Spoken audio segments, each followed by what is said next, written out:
What is good, YouTube? Quinn Wade basketball analysis coming to y'all with that instant analysis on analysisplayground.com and on YouTube. We're going to talk about the Brooklyn Nets being beaten by the Phoenix Suns. They came all the way back from a huge deficit. They tried to make a comeback, but they ended up falling short. Cam Johnson was able to hit two clutch free throws to put them away nice, softly, and gently. And they competed. They did the best that they could, but they ultimately fell short. I liked their offense a lot more in the fourth and in the third quarter. And it was decent in the first quarter, but their defense wasn't where it needed to be in those first two quarters to really give themselves a legitimate chance of winning. You can say the opposite for the Suns. I feel like Aiden got off to a great start. Then he kind of fell off a little bit, but he rose to the occasion when it mattered most, which was the fourth quarter. He made some big baskets in the last 4 minutes of the game.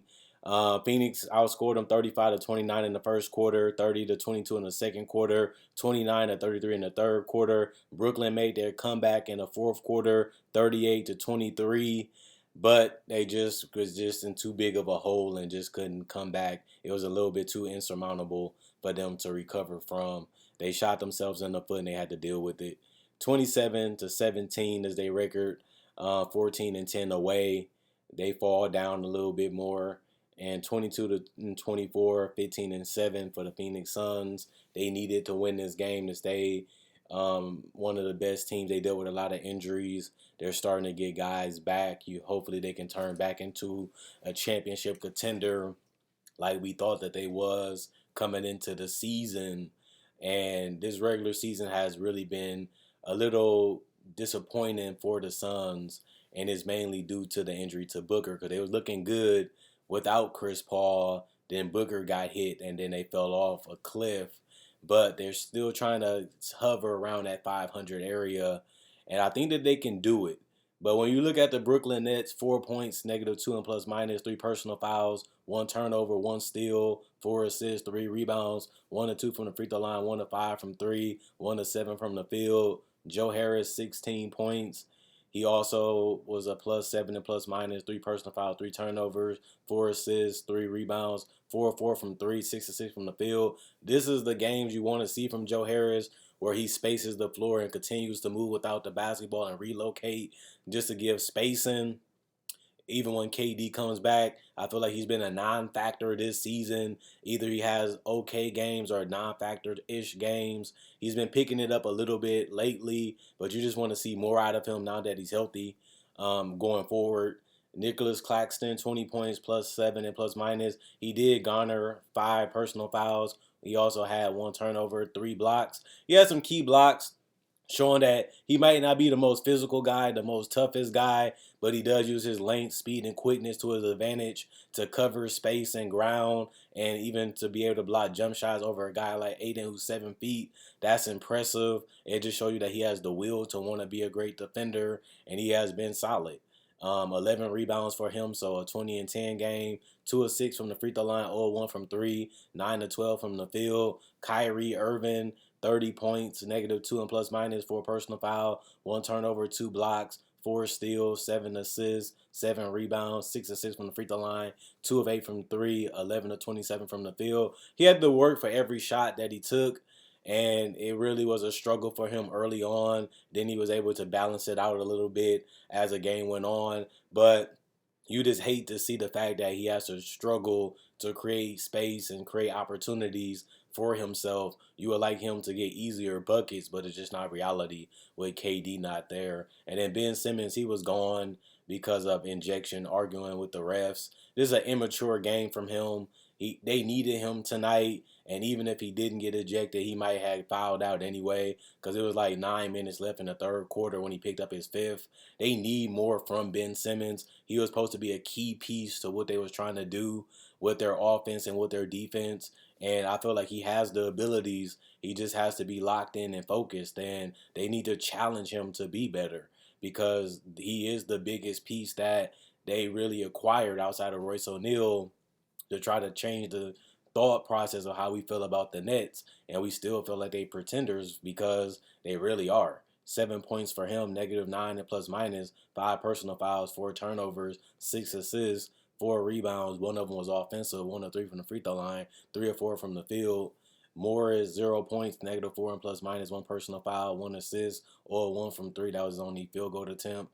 TJ Warren was non existent. 3 points, -5 and plus minus, 3 personal foul, 1 turnover, 1 rebound, 1 of 2 from the free throw line, 1 of 3 from the field. Watanabe, 1 point, -9 and plus minus, 2 personal foul, 2 steals, 3 rebounds, 2 defensive, 1 was offensive, 1 of 2 from the free throw line, 0 of 1 from the field. Sharp, -6 and plus minus, 1 personal foul, 1 block, and that's all he did tonight.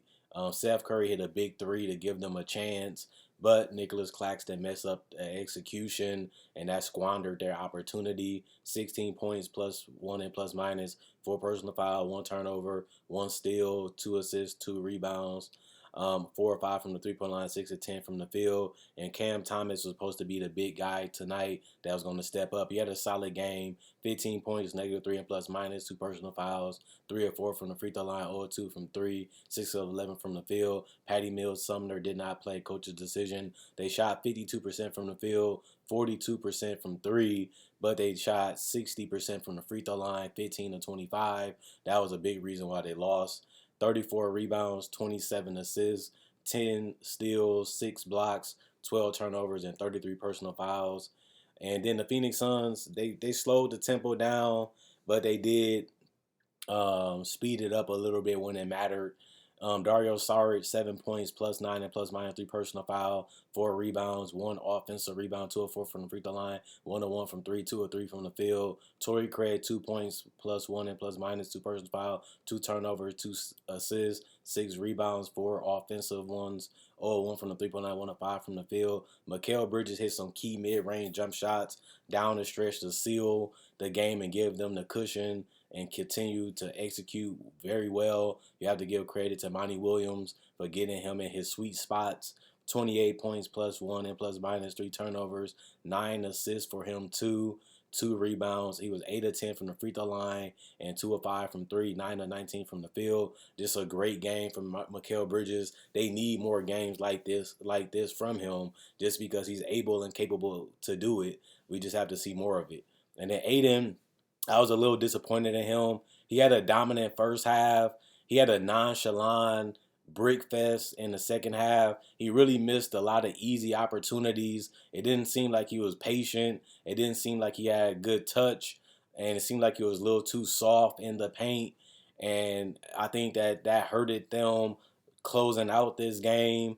But also in the fourth quarter, he did make some key baskets that mattered to keep them with the cushion. But you got to give credit to Mikal Bridges, also contributed in there. I think they did it as a team tonight. 24 points for Aiden, +1 and plus minus, 5 personal fouls, 3 turnovers, 1 steal, 4 assists, 14 rebounds. 2 of them was offensive, 2 of 6 from the free throw line, 11 to 20 from the field. Lee, 16 points, +3 and plus minus, 3 personal fouls, 4 turnovers, 2 assists, 3 rebounds, 5 of 6 from the free throw line, 3 of 5 from 3, 4 of 7 from the field. Wainwright, 5 points, -2 and plus minus, 4 personal fouls, 1 steal, 1 assist, 4 rebounds, 2 of 1 offensive, 1 of 4 from the 3 point line, 2 of 6 from the field. Cam Johnson really was one of the biggest additions to him being healthy. They needed him all season if they want to win the title.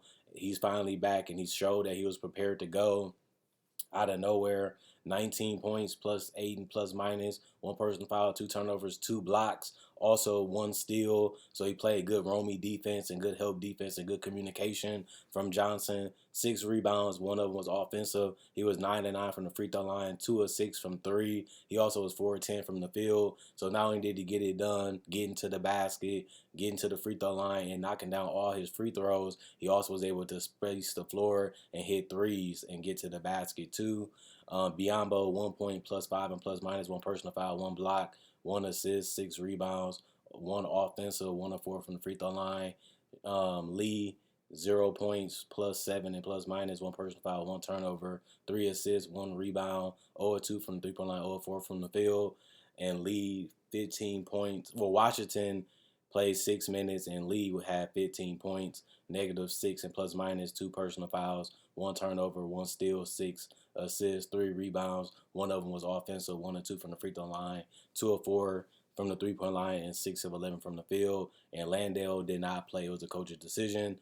Although they wasn't fully healthy and they missing still some key pieces to their team, they got the job done. 45% from the free throw line, 39% from three, 68% from the free throw line, 49 rebounds, 30 assists, 4 steals, 3 blocks, 16 turnovers, 22 personal fouls, and they did score 117 points. It's not much to take away from this game. You just want to see Aiden be more dominant in the paint. You want to see more offense from Mikal Bridges. We know what he can do defensively. You want to see Cam Johnson stay healthy, Cam Payne get healthy, Chris Paul get healthy, Devin Booker get healthy, and the rest of these guys to get back to full strength so they can show us the real Suns. This team can space the floor. This team can isolate. This team has closers. This team has a lot of weapons. This is one of the best teams in the entire NBA when fully constructed and healthy. We just have to see it again, and we don't know when that's going to happen, but hopefully the All-Star break can get this team going in the right direction, and we're climbing towards that. And for the Nets, we know they solid defensively. We know that they can score. We know they have closers. We know that they move the ball better than they did before. We don't know what they're going to get out of Ben Simmons from night to night offensively. We know what he can do defensively. He fouls too much with screens. He gets too many illegal screens called on him. He needs to put more effort getting those correct and getting those right, getting in the right position, getting, more mature about that instead of being insecure and being childish about it. This team traded for Ben Simmons because they feel like he can be a difference maker. I feel like he still is a guy that can make a difference on your team, especially when you have the shooting and the spacing that the Nets have. It allows him to play more free and it allows him to play more loose. That's the best version of Ben Simmons that we've seen in Philly, and we haven't been able to see that in Brooklyn because of the back injury. Now he's playing his way back in. He looked it better like 2 months ago. He looked it decent and solid the last 2 weeks. But now with KD's out, now all of a sudden Ben Simmons looks okay. We need to see more from Ben Simmons, and we need to see more from Kyrie as a leader, and we need to see Kevin Durant more as a leader, believing in his team, encouraging his teammates, and getting more out of them because he needs to be challenged defensively because I feel like he's been slacking on that end. He's been scoring a lot of points, getting a lot of rebounds, but hasn't really been able to get it done going defensively and actually become a lockdown interior defender slash help defender to help out Nicholas Claxton. Claxton and Ben Simmons have done their job. Royce O'Neal has been doing KD's job, and he's smaller and more littler than KD. We should be getting more out of him on that end of the court, and I feel like Jacque Vaughn is challenging these guys. He's pushing these guys. He wanted more from these guys because when you look at the roster on paper, they should be just as good as the Suns when it comes to being a championship contender, but nobody puts them in that contender category. We look at the Bucks and we look at the Celtics as the teams that are complete and whole, but they play hard and they play well and they execute. The Nets, they have small blemishes with their execution on both ends of the court. It's something that the coach is trying to fix. It's something that the personnel is supposed to buy into, but they haven't got the full commitment just yet, and that's disappointing just because this is the third season that we done seen them healthy with KD and Kyrie as a duo, and they still look like they're going to fall short of that championship goal that they should have set for themselves, but it seems like they're a little far away from it still because they have to beat the teams in the East and they have to beat the teams in the West, and I just don't see that happening with how they have played this season. When you look at their record, they didn't really beat anybody important or anybody good that was healthy, but they still was able to maintain a successful season. It's different in the postseason when you play great team after great team after great team, and you have to stay healthy and you have to play your best basketball. Can they do that? I don't know. I don't believe it. I haven't seen it even in this season because they got off to a rocky start still. And even with there been battling injuries, every team has battled injuries. Even the team they went against today battled injuries, and they still was able to win. And they haven't won a game since KD went down. So that's not a good sign either, even though it seemed like people was buying into the ability of them to go 500. We still have to see on that, but they still missing something. Is it the coach? Is it the personnel? Is it the commitment? Is it the love for the game? Is it the passion for the game? Or is it the fact that they just like having fun playing basketball and they just don't care about being contenders, which is something that I think could be legit. I can be an all-star. I can get my numbers, and I can be productive. Players do buy into that concept. I think that the Nets could have a little bit of that in them, but that's will definitely keep you from being a championship contender, which I think they're not. Other than that, continue to like, to continue to subscribe. Quinn Wade Basketball Analysis signing out.